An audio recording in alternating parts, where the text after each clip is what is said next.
Uh, Snip, snip, snip. eh. Snip, snip, snip. FYI, we are streaming live right now. I mean, the two of us, not just the placard. I know. Shut up. Stop saying that. Everybody knows. I'm just going to do my celebrated Leonard Cohen impersonation. It sounds like that guy who sang the theme song to Mr. Belvedere. Who's that guy? Rathbone? Somebody Rathbone? Uh, uh, uh, uh. I think Basil Rathbone played Sherlock Holmes in. I mean, he probably did. Some yes. adaptations. I'm talking about. I can't even think of the lyrics now, so I can't. Are you thinking of Leon Redbone? Yeah, that guy. It's the same. How does that song go? I don't know. I was trying to think of it. Something teacups in China.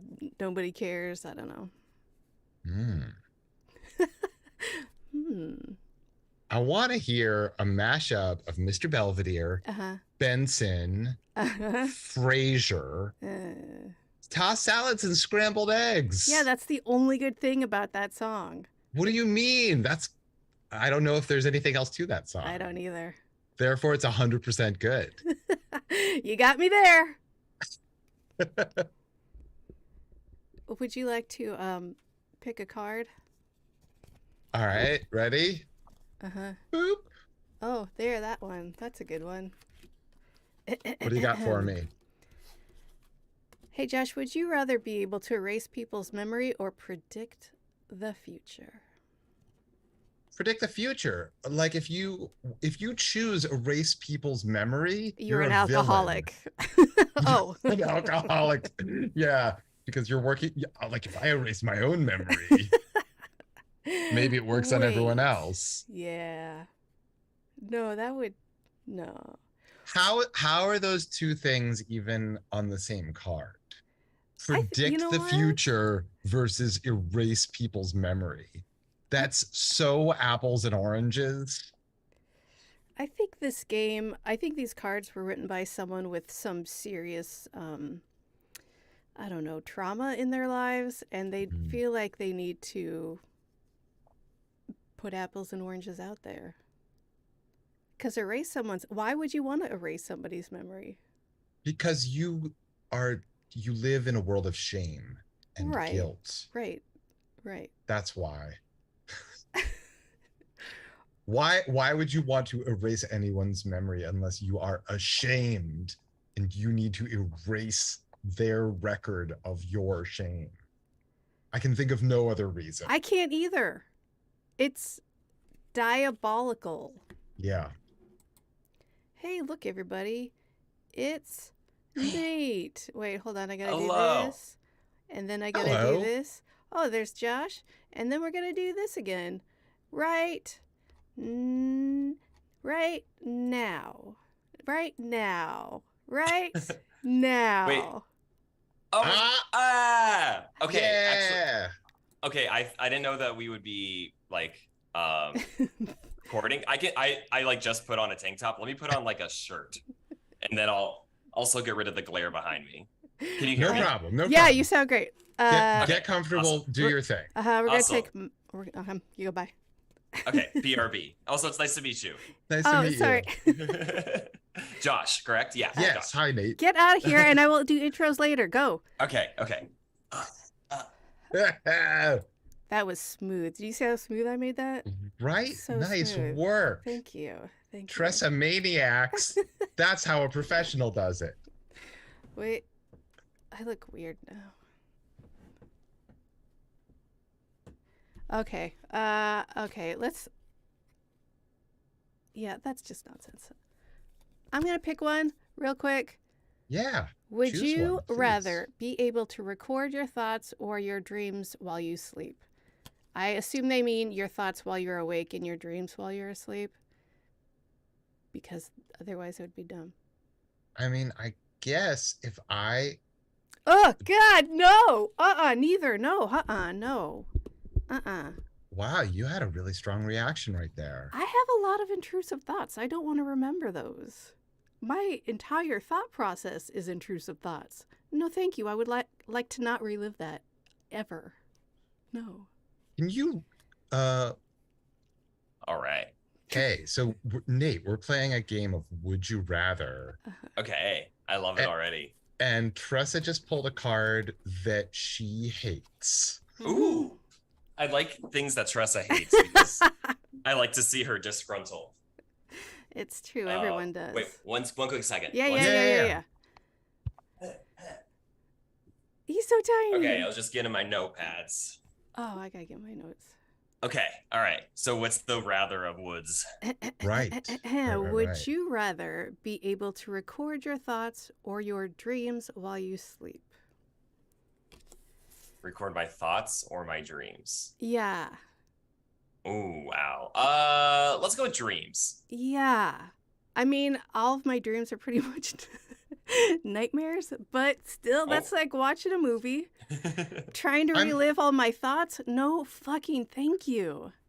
Well, but it doesn't say you have to relive all of your thoughts. It's recording your thoughts. And then what? Put them away in my little library of cassette tapes of my thoughts? Well, I mean, here's the thing. I feel like if I just had a little bit more desire, I could literally record my thoughts like anytime.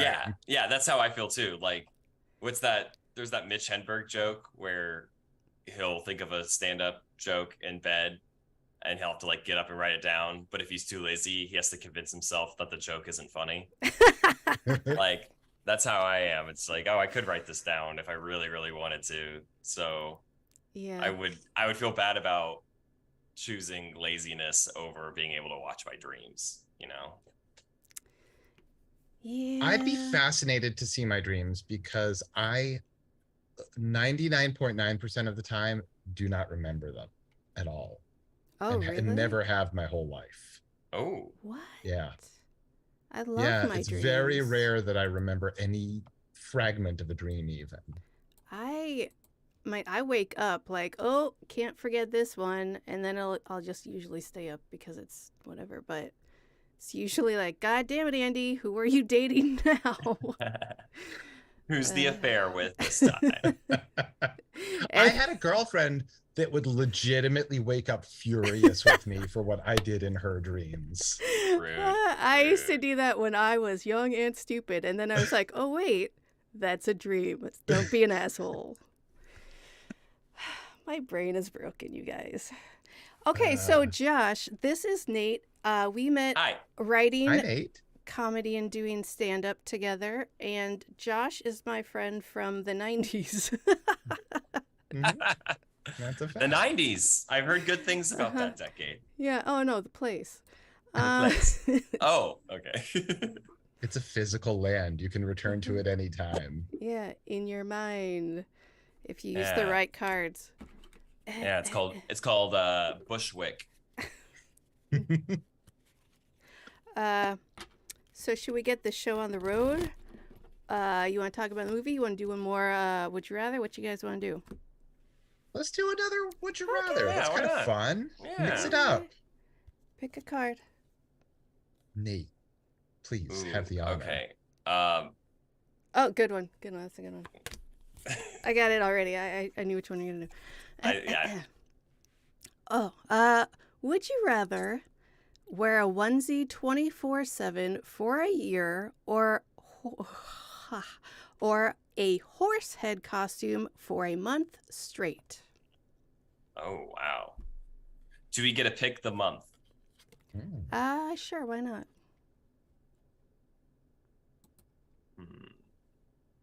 Okay, so the easy out Recording would be... in progress. Sorry, go ahead. The easy out would be, okay, the shitty weather February of Chicago. I'm just going to stay inside all month with a horse head.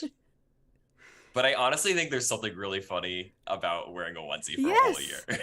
I would do that without the threat. Yeah.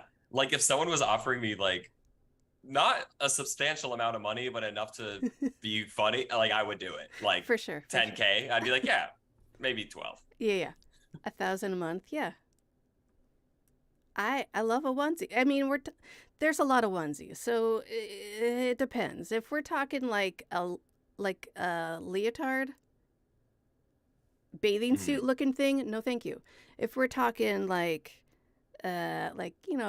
shorts even, sure, why not? You can layer in the colder months, Yeah. unlayer in the warmer months. Interesting. Yeah. I hadn't considered shorts onesies as an option.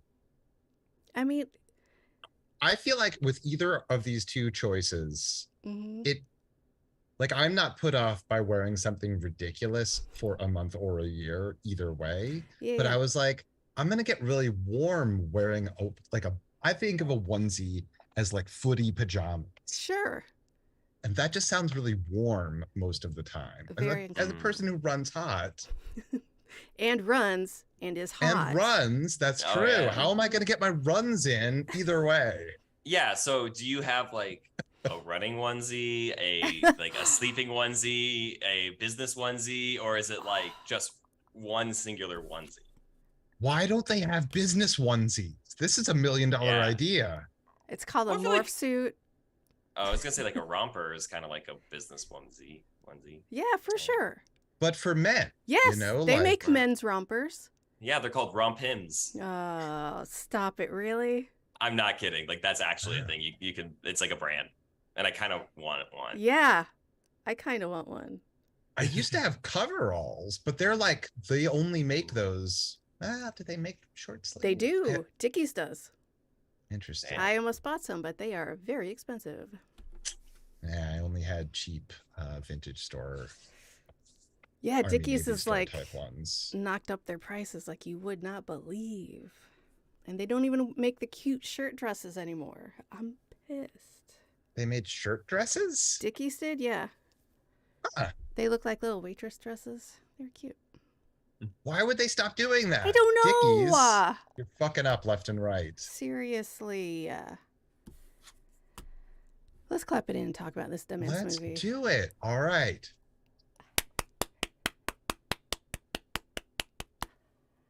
What's up, guys? It's On Fire Tonight with Josh and Tressa. We are here tonight to talk about the movie The Room. It came out 20 years ago. This is the 20th anniversary. Both Tressa and I are new initiates. We had never seen this movie before. It's a cult favorite. We are joined today by OG fan of the movie, Nate Todd, here to discuss the ins and outs, his insights, and I think we're just going to explore this thing. So this is going to be your one and only warning. If you haven't seen the movie and wish to, before you listen to this, pause this, watch that, come back, you're back, welcome back. Nate, welcome to the show. Thank you so much for being here. I'm stoked to be here. Thank you so much for having me. Thank you for being here, and I apologize, Josh, for not giving you the intro of movie pro and funny guy, Nate Todd. Clap, clap, clap, clap, clap, clap. You can follow me on Letterboxd. All right, do it. Do it. So stoked to be here. I gotta be honest, when I found out that this was gonna be a thing and Tress invited me, I couldn't not say yes. Right, double negatives. I was like, what a beautiful way to commemorate a film that is historic in many ways. When did you first see this movie, Nate? I was a junior in college. So I was, 19, 20 years old. And it was because my friend showed me the trailer. And we just were like, how is this a thing? And so he ordered it on Blu-ray because I don't know how much you know, but this is a very difficult film to find. Tommy Wiseau has some sort of you can't get it on Amazon or iTunes, you can either bootleg it or order it from the website. I didn't even check. Is that still true? You still can't get it on Amazon or anything? No, I checked today, actually. So you have to order it on Blu-ray through certain providers. I think you can buy the Blu-ray off Amazon. So we did that. We watched it, and then the next year, how much did you pay? It was $25. Holy shit! Yeah. So like adjust that for inflation now. That's like 40. Right. I don't know. Seriously. But yeah, then we watched it again for a film studies class that I took the following year. So You that was a studied lot of this fun. movie in film Yeah. school. Yeah. What exactly was that curriculum like? Just around this movie. It's Troll 2. Yeah, right. Just well, that section was on like cult films, and so yeah, we were like analyzing the perfect nonsense that is The Room, and how it became a masterpiece in its own way, something like that. I mean, it's exactly what I thought it was, but it's also like, what the fuck is going on here? Yeah.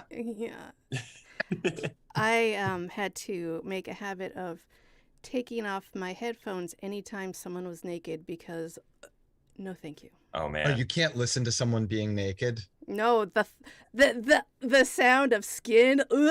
No. Like, and the sound editing in this film, it's almost as if they hired Foley artists to do sex noises and sounds instead of filming or recording like the actors acting out sex scenes. Like the worst part, like make wet macaroni sounds. I don't give a shit. Do not make me hear these men groan and moan. I swear to God, I was so grossed out. No, thank you. It's like, it's a really strange experience because it's hard to look at. It's uncomfortable.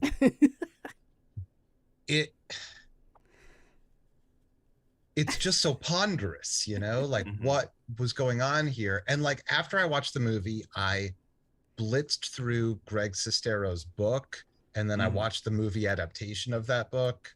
Oh yeah. And I'm still left with a million, billion, trillion. What the fuck? Yeah, what were your first thoughts on seeing it for the first time as a young child in college? I just remember thinking it was so funny.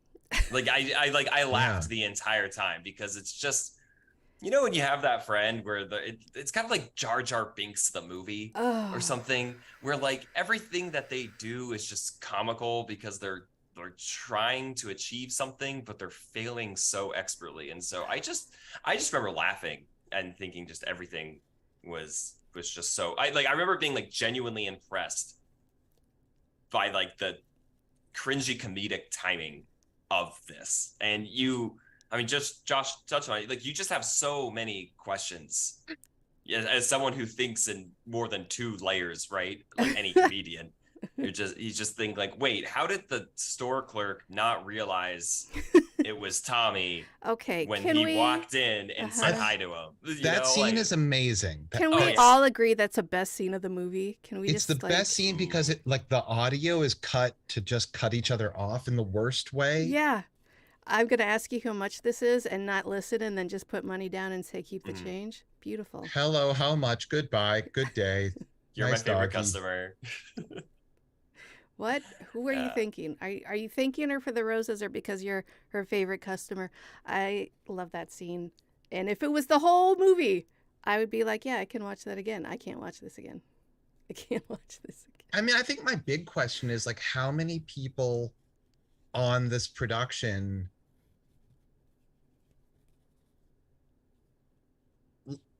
like who was in on the joke from the beginning, from the ground? Because it's possible that no one ever was, that everyone was just trying their best to make the best that they could with what they had. Yeah. But it seems impossible to me that like no one was just like, well,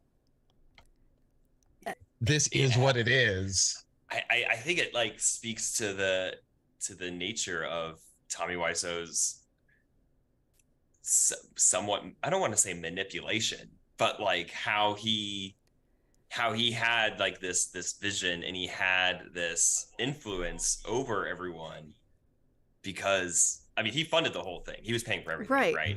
This was his project and everyone wanted to be famous in one way or another. So he was just kind of like this this captain of this delusional ship, and what he said when, and no one had the space to give him any sort of what's the word, marks, points, remarks, notes. Right. It was and not...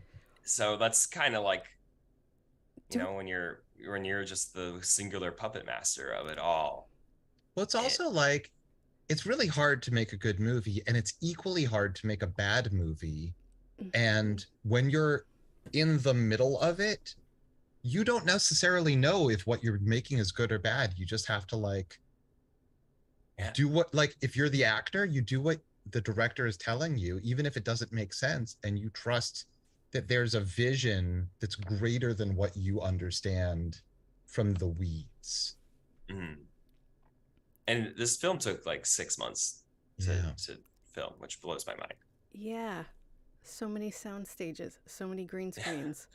I know. Do you know how he got his money? Does anyone know how he has this bottomless pit of money? That is a point of conversation, is no one knows.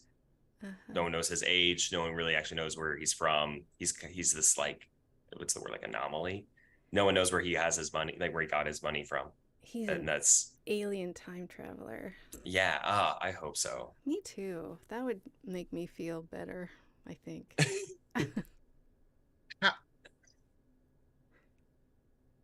Yes. He talks about having been in an accident. Right. Does he have brain damage? Like, are we seeing a man who doesn't think right?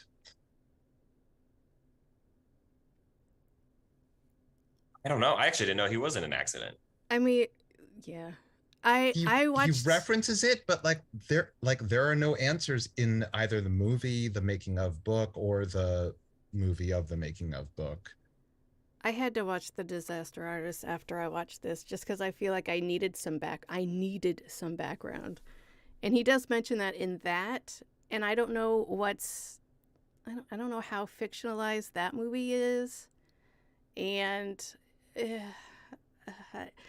that's a whole nother issue. My issue with The Disaster Artist and everyone who made all those movies all the time has to have all those. Anyway, my point being, I forgot. Well, I think here's the interesting thing, right? Like, there's The Room, and then there's the movie about the making of The Room. And you and I had seen neither of those, but we both read that Bob Odenkirk was doing a remake.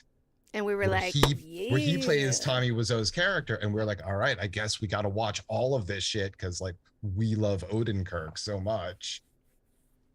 I saw on Greg's Instagram him in a photo of Bob Odenkirk. I mean, Odenkirk is also in The Disaster Artist. Right. Oh, that's right. He has a small role in that, but like, if he's also like in a real shot-for-shot remake of the original movie, like, what is it about this movie that like charms people? It pulls you in, it disarms you by being so clunky and weird that you think that like here's my thing. It really takes you on a ride. It forces you to, whether you wanted to or not. I have been saying since at least a few years that you can make a terrible movie, but if you believe in it, you're gonna have something fun to watch. I don't know if this is necessarily the case. Or is it? Or is it? Because it's like, wow, this is just so wrong. It keeps going and going. Wow. How many times can I say wow until I just like start giggling? Yeah, no, for sure. All of my notes are questions. I get it. How old is Denny? Is it Denny? Is it Din? Why does he want to be in bed with these people? Wait, you don't like to watch your Friends? I personally enjoy. I love a good apple before some voyeurism. A long, slow chomp on an apple. Yeah. And then it wasn't even voyeurism. It was just like, I'm here and I'm watching. What's up? Let's go. So is Pillow that fight, like pillow fight. he's got the apple from the Garden of Eden and he's like, Oh. I mean, that's always what an apple is in fiction, Oh right? man. You my just God. broke down that world. Are we gonna do like a thing where we play Houses of the Holy at the same time as The Room? The And it's Zeppelin gonna album? weirdly line up perfectly. You know, like Wizard of Oz and Yeah, that's Dark what Side we're of doing the right after this Yeah. conversation. Yeah. Like there's got to be something there. Yeah. Meatloaf's self-titled album. Yeah, that seems more fitting. I don't know why, but it does. It's true. I mean, Meatloaf is like that album is like opera, and this movie is like opera. It's fucking swinging for the fences. Like it's really going for it. Like whether it works in the way that it meant to or not, it's going for it. Like I was thinking about this movie and how he never intended to make a comedy, and the idea that like people were laughing at it was like shocking and hurtful to him. But fucking Chekhov thought that he was writing comedy himself. Seriously. Oh, that like, hurts. He thought he was writing comedy, and people were like, this is the ultimate tragedy. And so it's like, is Tommy Wiseau like the flip side of the coin of Anton Chekhov? Yep. Maybe. Nailed it. Do you think we're seeing the world through his perspective watching this film? It's gotta be, right? I mean, every single character has his voice, his dialogue. No one has a coherent like point of view. It's all kind of off the rails on every level. Lisa loves him so much until she doesn't the next day, and goddamn, her mom just wants her to get shacked up with this guy, and she's like, my mom's a stupid bitch. With that breast cancer that never is brought up again. Nope, not important. No. It's fucking great. The way that actress just drops those lines, it's amazing. She's great. Yeah. You know what? A majority of people in this movie are fucking great. Yeah. Oh, yeah. And like way better than most asylum actors. Don't tell them I said that. And like, what are they thinking when they see the final project? Are they like, what the fuck just happened? Well, according to the film, they were laughing. So that's right. I don't know. I wonder I think. What were you saying, Josh? Oh, I just if I try to imagine myself in the place of one of these actors on the set of that movie, and I'm like, fuck, I'm getting paid to do this indie movie, but it's this thing. This seems like a nightmare. This could only go horribly. Oh my God, somebody actually edited this thing. It's going to play in a movie. What? And then you get there, if there's anything at all, it's like, holy crap, I can't believe that they got it this far. This is, I mean, that's like the fact that it's funny because unintentionally, it's like finding a winning lottery ticket in the laundry.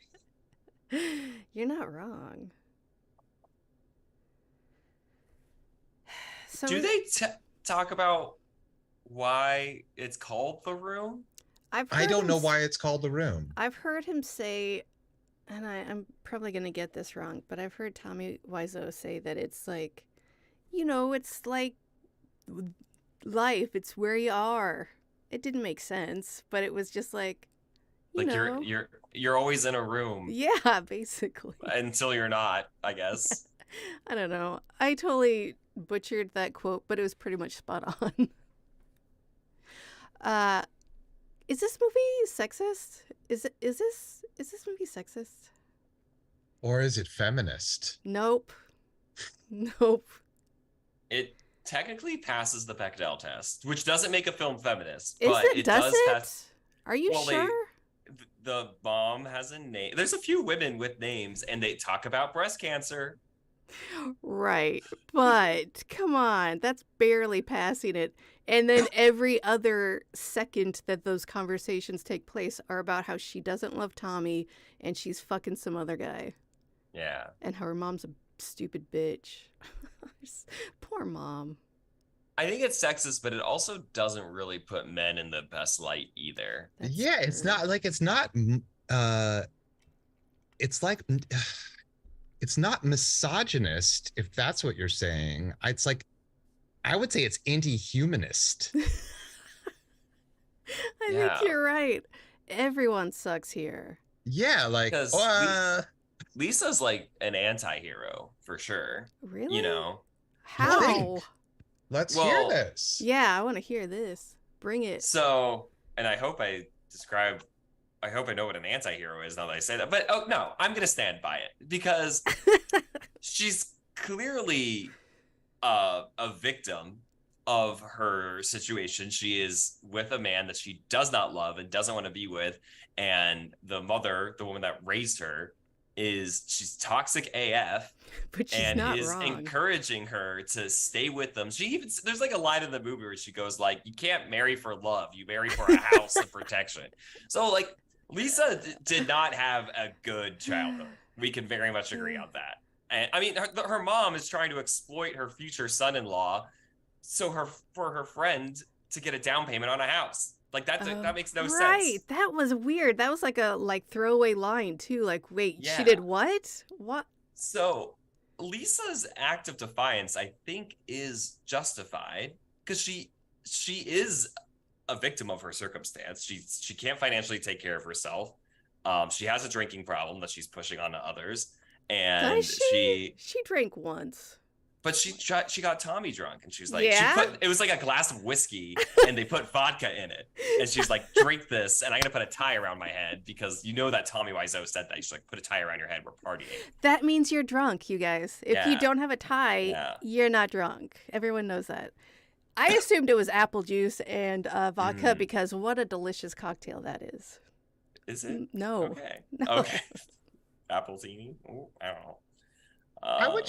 I would float the idea that the mother saying marry for security rather than love, like the idea of like a woman marrying for love, ridiculous. I mean, sorry. It's about 50 years old in the history of the world. Yes, hardly. For real.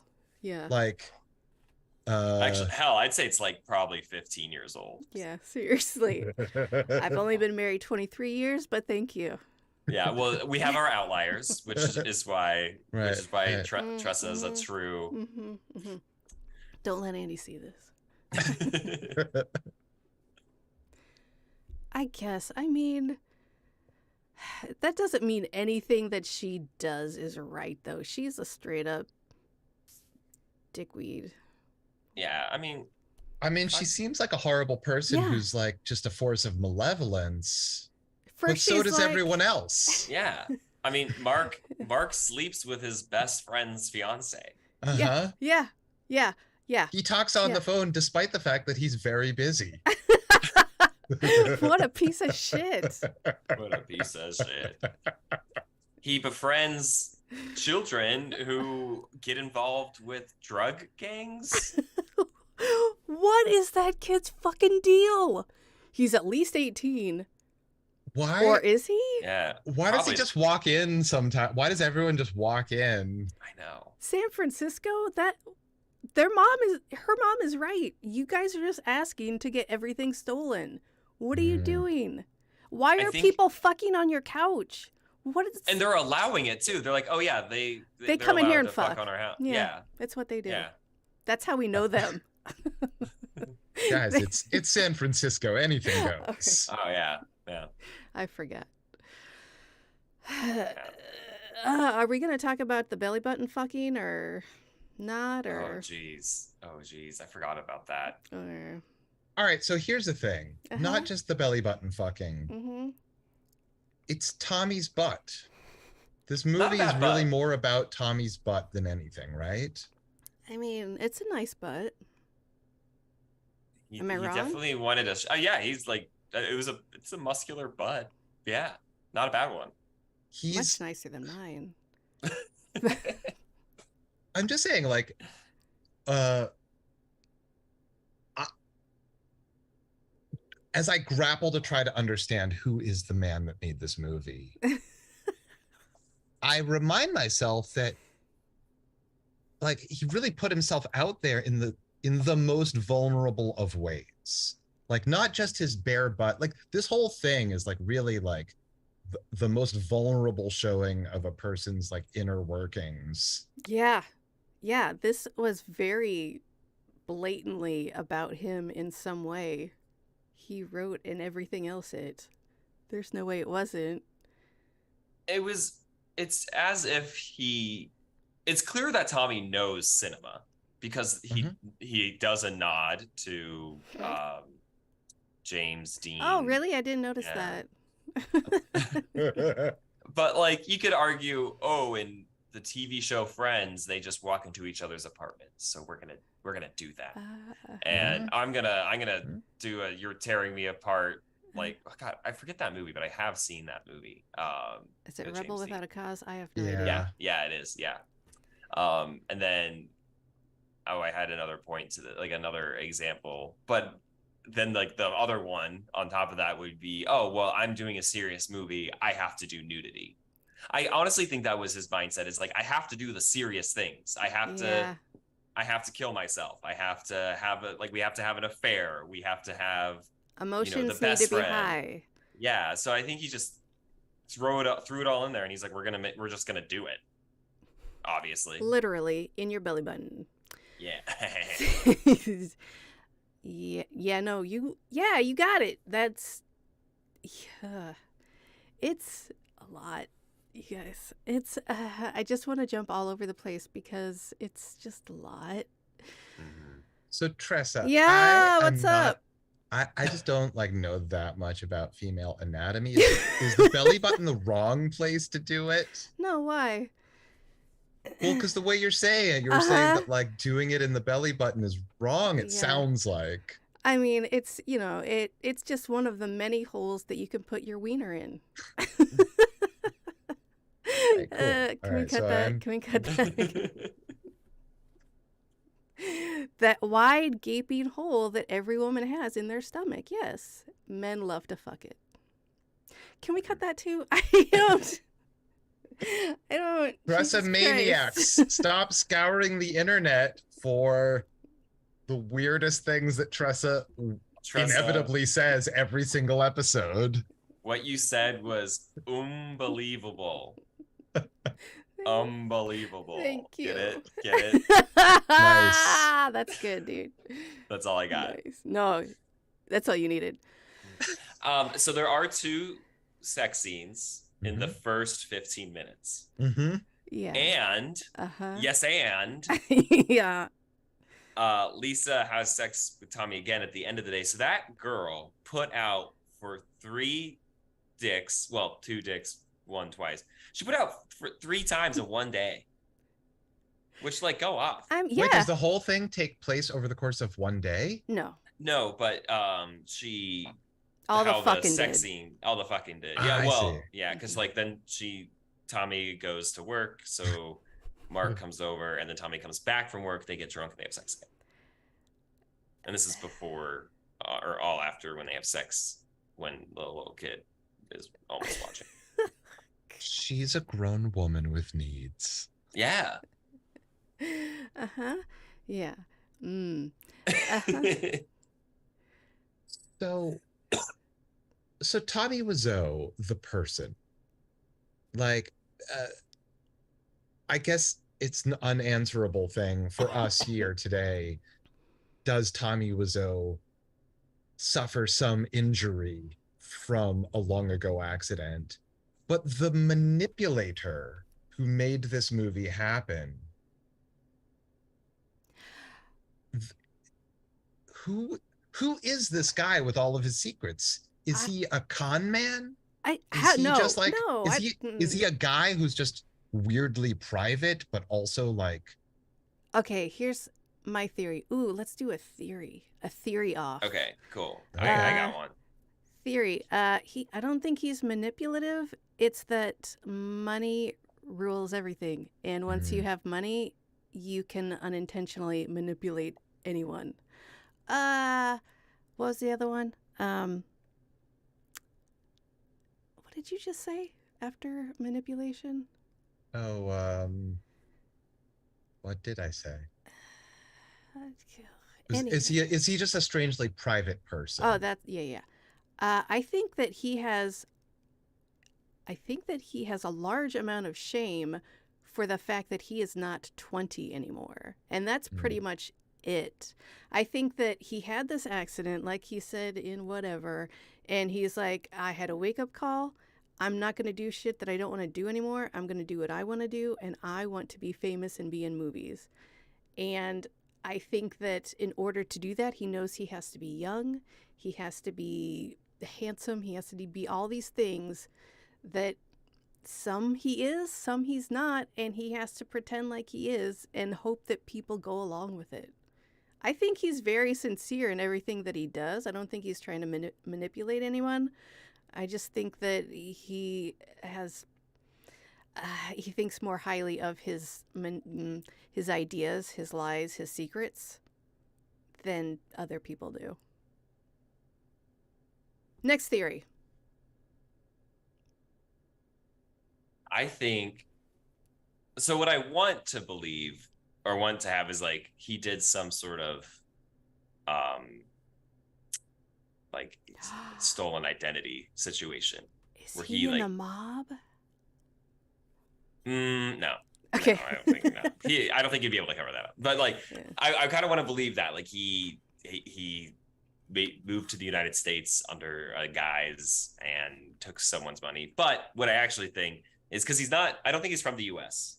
I believe. No, he's from New Orleans. Oh, for real? No. Oh, okay. That's what he tells everyone. Okay.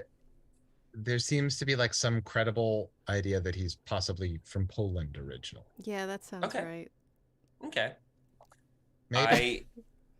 I think that he is some sort of orphaned, ostracized, excommunicated from his family, but has a big fortune and was able to come to the US and never work because he has all this money.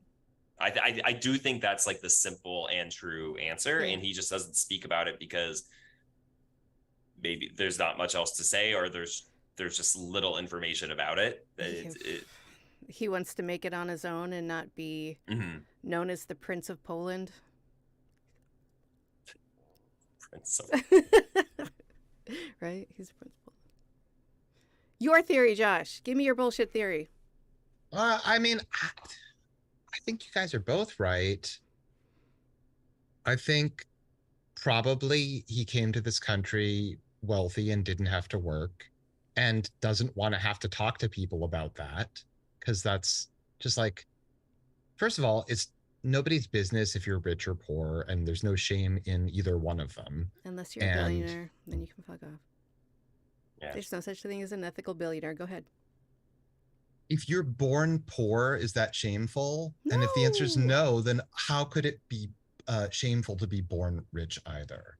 Like this guy's, if this guy was born. Okay, we're not going to have this conversation because I will go off for an hour about how unethical it is to be a billionaire. But go ahead. I'm just saying the circumstances of your birth. Okay. Yeah. Okay. Mm-hmm. I'm just saying the circumstances of your birth is something that no one can choose. And instead of buying Twitter with his dad's Emerald Money mine, he's like, I'm going to make a movie. And no one knows who I am. And I'm going to keep it like that. You know what? Yeah. He gave a bunch of actors and crew people jobs.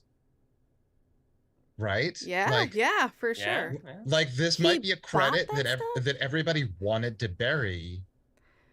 At least initially. Yeah, initially, but it's so wildly popular that even if you're like ashamed of what you did on this movie, it's no way. It's like you have to pull it out at parties because that's what people will know. I would think that anyone in this movie would wear it as a badge of honor. like now, Mhm. from where this Oh, movie has gone, they're yeah. like, fuck yeah, I was in that movie. No, I I mean, won't tell you Greg, shit about it. Yeah, my tell me boy, about Greg. my boy Greg, for the listeners, and Josh, I guess I'll just say now, I'll show a photo if it there's a photo of me Aw, and look. Greg. Aww. I am good friends with Greg Sestera. Yeah, we're actually, I should text him. I should go and say hi. We haven't chatted in a little bit. Oh, we'll I mean, wait. yeah, give him a call right now. I mean, he got a book deal out of it, and Greg is always on tour. Mm-hmm. He's doing a big 20th anniversary tour Oh now God, I'm because of this sure. film. Like Greg has directed and produced other movies now. I went to one of his viewings. It was it was good. It was hilarious. Well, I mean, it was funny, but not real. It was a really good horror film. Oh, I loved it. nice. Yeah, I don't know why I said hilarious, because Cool. yeah, I don't know. It was I loved it. It was so fun, What and was it called? I hate that I don't know it now. I hate that I should have put wrote you that on the down for the spot. Sorry. Greg. If you're listening to this, I'm sorry, bud. He's not listening. But yeah, and then afterwards we did it was a double feature, and we did The Room after, so that was fucking awesome. But I mean, I honestly can't speak to any of the other actors from that movie, but I mean, Greg just spun that wool into gold. Yeah. And I mean, it's such a great opportunity for what it started off as into what it's become. How could you not take advantage of that? That's brilliant. Well, I think I'd be remiss if I didn't ask you, do you have that you're comfortable discussing insider info that you can sprinkle on us? Because I don't want you to feel like you're betraying anyone's confidence. Nothing like that. Yeah. And I will say, there wasn't, so I knew Greg because I used to work at a company called Cameo, and I think Cameo. Well, I don't. You used to work there. I was going to say I think it's great. Oh yeah, great company. Yeah, those guys. No, yeah, awesome company. I mean, yeah, great company. I mean, they all the things. And Greg, of course, is on Cameo because he,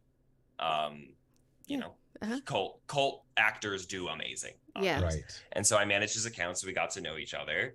And of course, I would try to get Tommy on. I'd be like, let's do a referral bonus. Let's do all. I would try every couple of months, and there was always one. It was just at the end of the day something Tommy was not interested in doing. That's surprising to me. Well, I agree. It goes to the idea that he doesn't have to do that. Yeah. You know what I mean? Like there are plenty of people on there who their price is so ridiculously high. It's make me do this. Yeah, for sure. Yeah. And so there wasn't much insider info that I asked Greg about, because I also try to kind of respect of course their friendship and everything. But I mean, Greg told me that they still keep in touch. They're still good friends. And that's sweet. I mean, yeah, kind of a long answer to your question, Josh, but yeah, I there's not much I can really share aside from that they're still in each other's lives, and which I think is great. I love that for them. I mean, I think that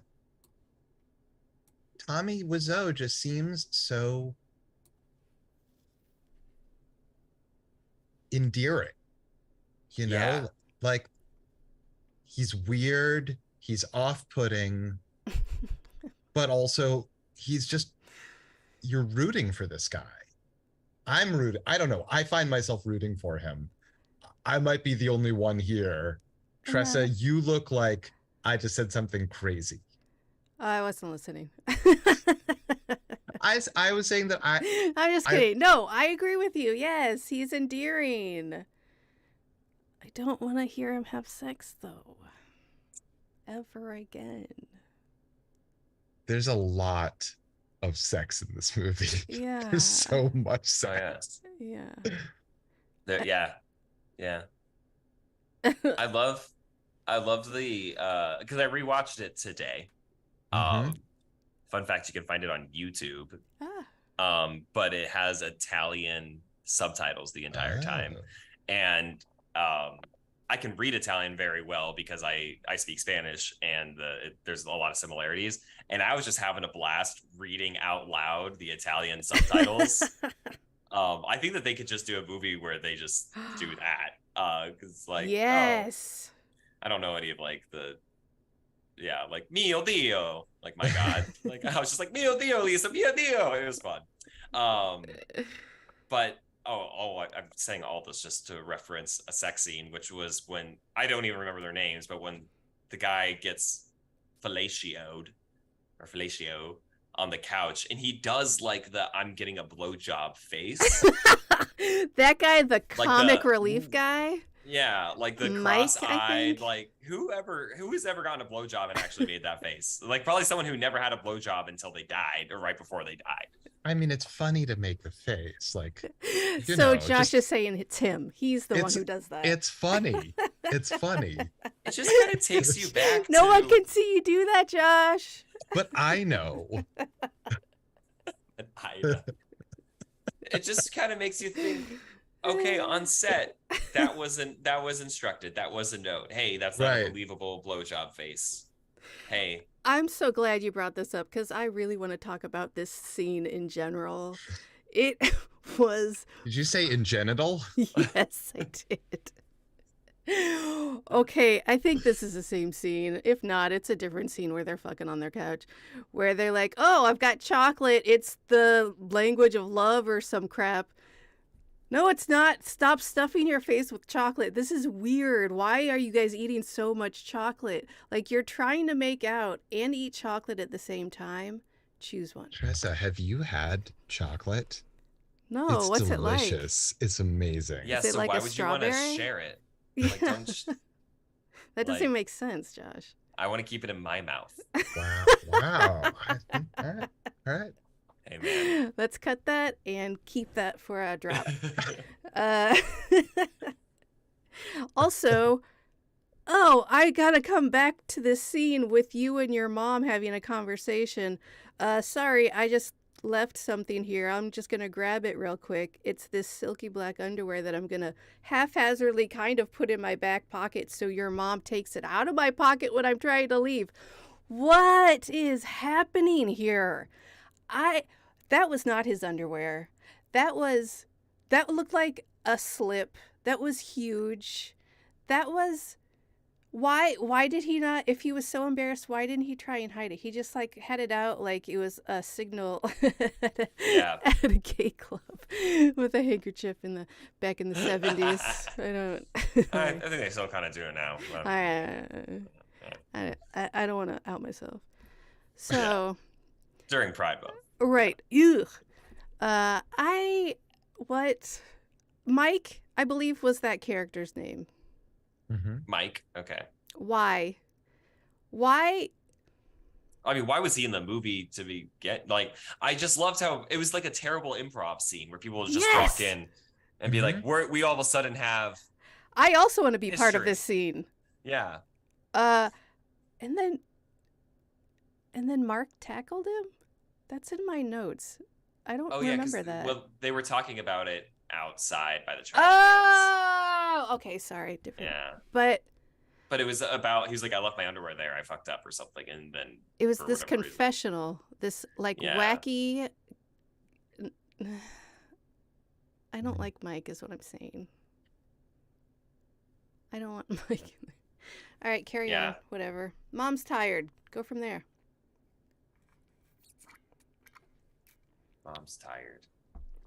Because she definitely has breast cancer. Yeah. Definitely. Definitely. And her brother is a piece of shit because he wants to sell the house. He wants a piece of the house. Yeah. I don't He's your brother. Yeah. They agreed, though. It was her house.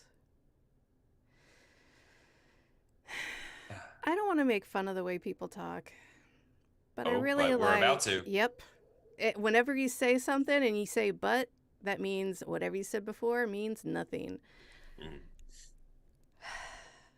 I like that they called Peter a psychologist. And I like to think of it like he's a little BJ psychologist. He's a psychologist. He's psychologist. That's Italian now? Yeah. Psychologist. No, I am. Oh, okay. Yeah.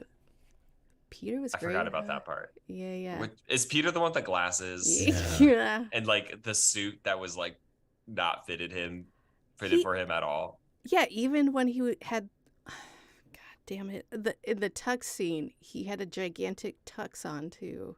Yeah, it seemed like he was like, okay, so I need to be there at what time and just bring my own suits. I lost 100 pounds since I went shopping last. I mean, he kind of just Honestly. like, I'm gonna just judge on looks. He kind of just looks like a guy that would never think to get a suit fitted. Like I think he just saw that and he goes, "That'll do." It is on my body. It is on my body. That's what we want out of a suit. Yeah. Possibly that was like what they dressed him from the wardrobe. Like maybe the wardrobe department, that was the best they could do. I don't know. Maybe, that's but valid. Yeah. In the Disaster Artist, they had a real professional costume department. In the book, The Disaster Artist, Mm-hmm. even though millions of dollars are ultimately spent like weirdly on this movie, it's every department was getting strangled with like pennies here and pennies there. So like the wardrobe department, among all others, had basically nothing to work with. See, there's according to the book. Right. It's all conjecture. We're just all talking out our asses. Because $6 million is not a lot of money for buying all of the equipment. Why would you buy the equipment? Like they're constantly upgrading equipment. So like owning this equipment means that like by the time you're done shooting this one movie, half of it is like there's newer, better stuff that's also cheaper. Yeah. And this is only all right. This was also in 2003, so you didn't have iPhones and stuff you could film on. So I don't know.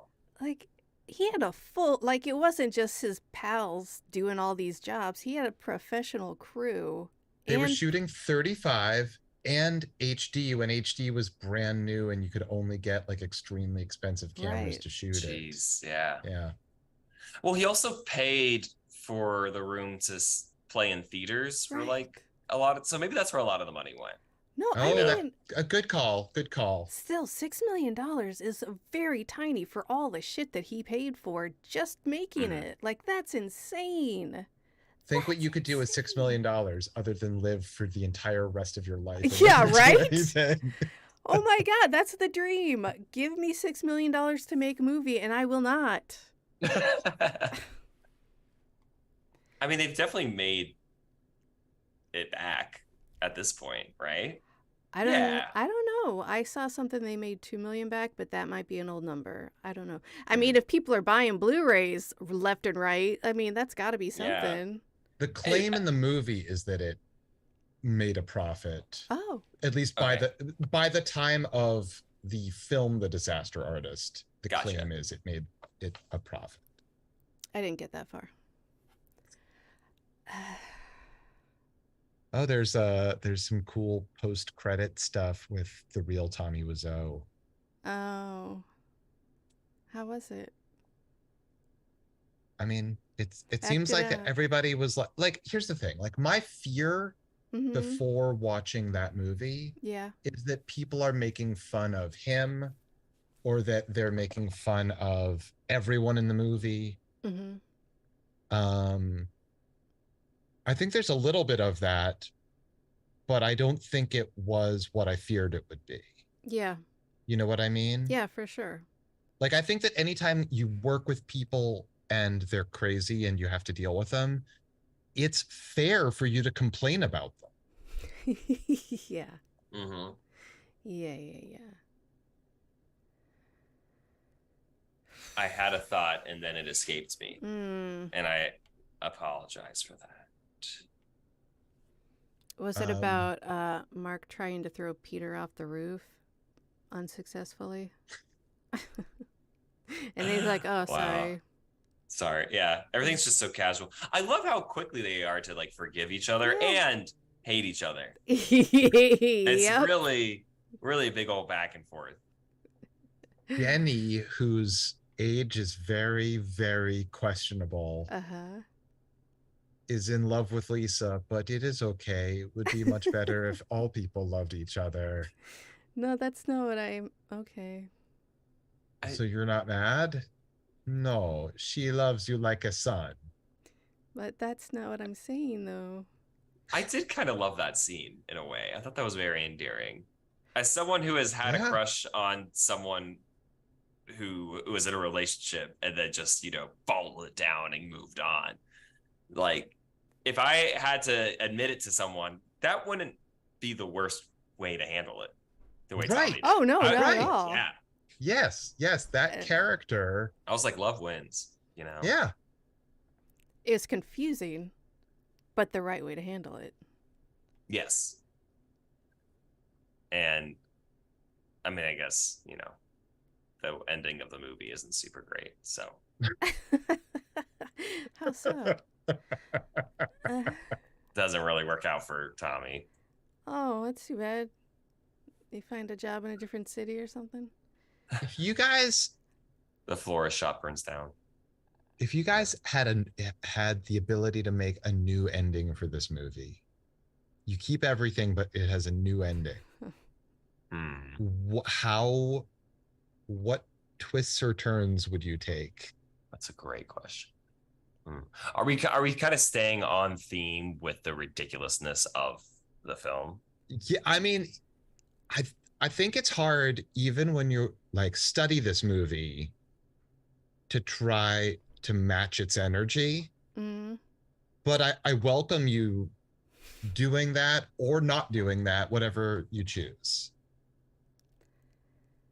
So you want us to rewrite starting at what point in the ending? Dealer's choice. All right.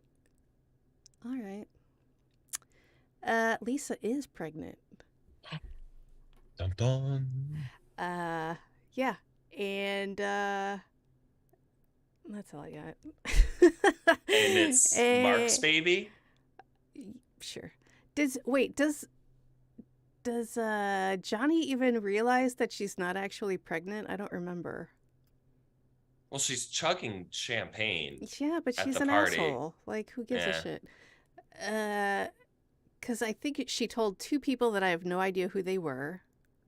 That just also up. I've been to a baby shower where the woman being showered showed up early and was like, pour me 2 glasses of champagne right now so that during the party I can be like, I can only have 2 glasses of champagne. Holy shit. And also, though, like, they say you can't drink while pregnant, and that's true. But like, you can drink while pregnant. Like, you just can't be down in handles every day, but like, you can drink. Like, breathing in air right now in Chicago is gonna be more harmful. Yes. So no, for sure. I did not know this at the time, and it broke me. But yeah, you can have a drink or two. It's fine. Yeah. It's just don't make it your water. Yeah. Anyway, so all right, but who are those two people? One I think was Michelle, and some random dude just starts harassing Lisa at the party. And like we knew him as their best friends with everybody else all of a sudden. I don't even think we got a name for that guy. I don't know. I would have liked to see an ending where, let's just say Tommy finds out she's not pregnant. And then he decides to leave her, and him and Mark are like, we're not going to make it gay, but like him and Mark are like, we're just going to go be best buds, kind of like the movie or like because they're best buds in real life, Yeah, so, like, that would be better. Kind of just like leaving her with her cancer-ridden mother. I thought you were gonna say Johnny was gonna go off with Sylvia, but Mark is better, I guess. Yeah. Sylvia, though, man, she's got a lot. She doesn't have a lot of life to live, so she's gonna like live it hard. She's gonna be Is Sylvia fun. the mom? Yeah. Oh no, that would be a great ending. Just Tommy like shacking it up with Sylvia. Yeah. Good times. Ah, so many sex scenes. Even more. Oh, wait. So Josh, what about you? Is there a ending that you, or did you already share it? Am I going crazy? I wonder how it would feel if one by one Mark picks up the gun and kills himself. Lisa kills herself. Her mother kills herself. Denny walks in. He kills himself. I think and you just watch it all. It's one continuous shot. A Shakespeare tragedy. Oh, that's beautiful. It's a pile of bodies, but like, you know, melodramatic crying, and then you kill yourself. The next person enters. No. More trash tears. The apartment more that's already trashed. You're like picking up broken glass and throwing it down because there's nothing else to break. Yes. The dog from the flower shop walks in and pees on the bodies. Doggy! They're all tearing up dresses before they shoot themselves too. And humping them and smelling them. He has a lot of emotions. Yeah, and they're all in his dick. No, thank you. You have to express somehow. Through your dick. Directly into a belly button. What a weird movie. I love, like, what really sealed the deal with, like, Lisa kind of being a villain, you know, even though I do think she's a little justified, but right, like, she's like, Tommy's body is still warm, dead, and she's like, he's gone, but I still have you, right, Mark? I'm like, what really, the fuck, bitch? Are you kidding me? You are codependent. And it's also like, get your story straight. Yeah. Like, and I'm glad that Mark was like, no. Thank you. The first rational thing he's done all movie. And then they're like, my best friend killed himself over all of this. And now that's a bridge too far. Yeah. You had, if there was not a bullet in his skull right now, we would be fucking on that bed. But there is, so we're not.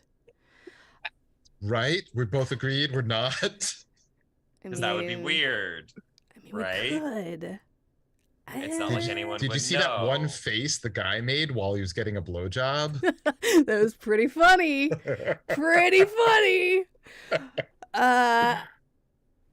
They are like, okay, Mark's like, we should leave Denny alone with the body. Let's leave him alone. This man-child, however old he is. Again, that's a nod to a film. You know, like, leave me with the body. Like, right. Like Tommy had ideas. Yes, that one was weird. He was a child. There's no way he was older than 15. Denny? Yeah, I'm going to say that. I know that's not true, but I'm going to say that. It's never defined, but he seems to be meant to be about 15. And they're like, let's just leave this small child with a corpse. Should we call the police? I don't... let's go have a drink. I'm not pregnant, so... Chug, chug, chug. Let's get that apple juice and vodka. Was the party still going on downstairs? Were people tossing the football around? Yeah. They hear a gunshot. They're like, this neighborhood's gotten to shit. Yep. Wow. Yeah, I don't... Basically, overall, this movie made me uncomfortable. That's my takeaway. Have you seen it a second time? Nope. No plans. You could do it. Put a Dracula in it and I'll watch it. I don't want it with not without monsters.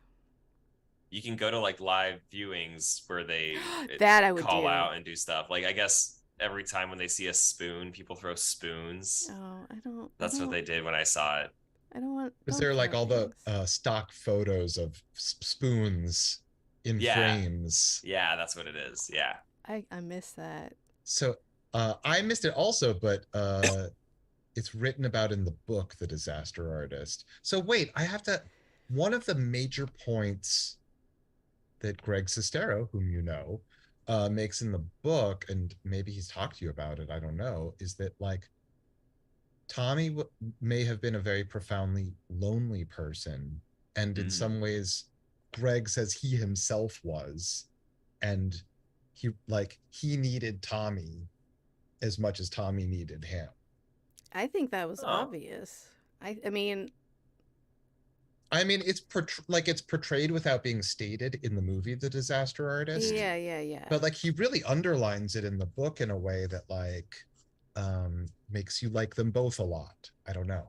I mean, without seeing The Disaster Artist, I would have like guessed that, and I wouldn't have been positive, but it had that feel to it that these two know each other outside this movie and play football catch in the alley when they're not recording.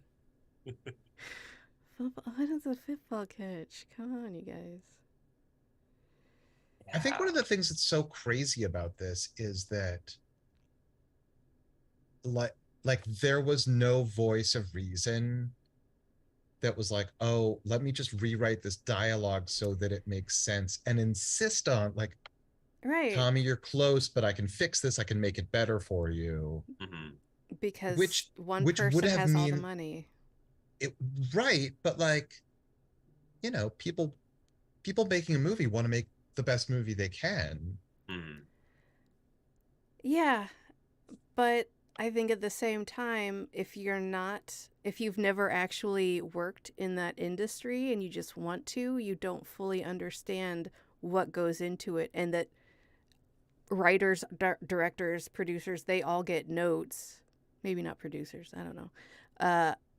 And they do have to go by them sometimes.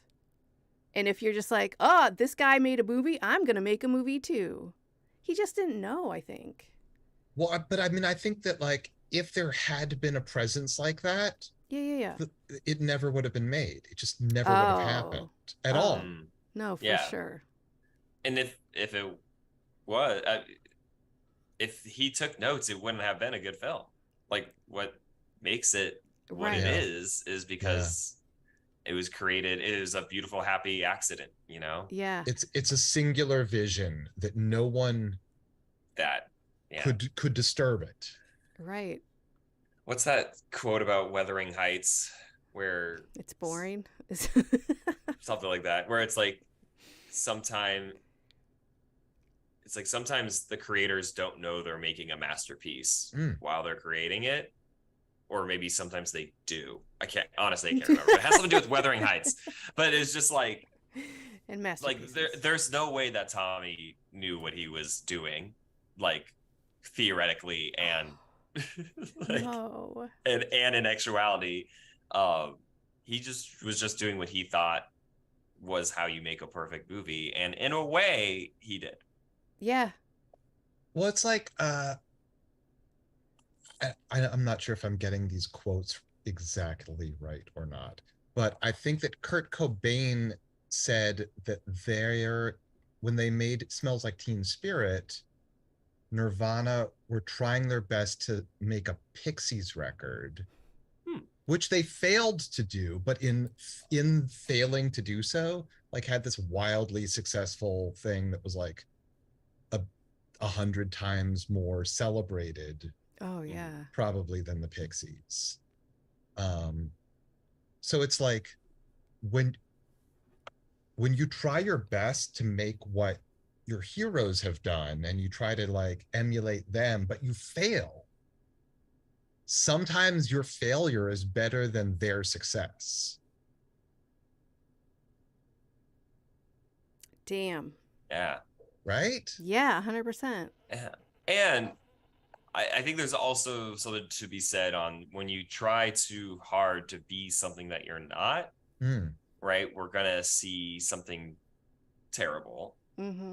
Inauthentic. But that was the thing. Tommy wasn't trying to be something that he wasn't. He was just trying to be what he wanted to be through his own lens of what is good, what inspired him. Like, I like to think that Tommy was like in love with classic Hollywood before he moved to the US. That's probably, he watched it all. Like, in some interview, Quentin Tarantino talks about how like some movie in like the 40s, the way the camera angle turns, and then the woman turns and looks at the camera and like walks, like that little niche moment in a film is what inspired certain camera angles in like his films, right? Or stuff like that. So like, am I comparing Tommy Wiseau to Quentin Tarantino? Absolutely not. But I like to think that they have like this mind of finding what was impactful to them and creating and using that as inspiration. And I mean, I think that like still talking about it to this like day. All of us who love movies, we fall in love with movies, and those movies help us fall in love with the world in a way. And then we fall in love with movies all over again through our love of the world. Like if a young Tommy Wiseau growing up wherever it was that he was, saw movies made in Hollywood, dreamed the dream, you know? Like, what if I were in that movie? What if my life were that movie? Honestly, I'm surprised it took him so long to come up with the idea to make a movie with all that money. I mean, making a movie is fucking hard. He didn't know needed that? a Greg. Like, here's the thing. Like, like there are many people who are capable of making a great movie or a terrible movie or something. But what they lack is a brave friend next to them who's no more talented than they are, that says, oh shit, we fucked that thing up, but it's okay, we'll fix it. That's right. That's all it takes to do anything in this world, is to have a brave friend sitting next to you that says, don't worry, it's not that bad. And that's how we have On Fire Tonight with Josh and Tressa. Yeah, we should wrap this up. Nate, thank you so much for making the time for us. This has been such a treat. This was such a pleasant experience. I honestly haven't had an in-depth conversation about this film probably since college, maybe even never, who knows. Like, I probably had to write some dumb essay on it, but this gave me energy and kind of reminded me why we love to talk about film and movies. Yeah. It's so good to see you, Nate. I'm so glad so good that to see you too, did. Tressa. Yeah. All right, so go check out our merch store. Not you, Nate, everybody else. Okay. And we'll see you. Nate, you're not allowed. Unless you buy the bikini. We'll see you next time, probably tomorrow or maybe next Monday on Fire Tonight. Ugh.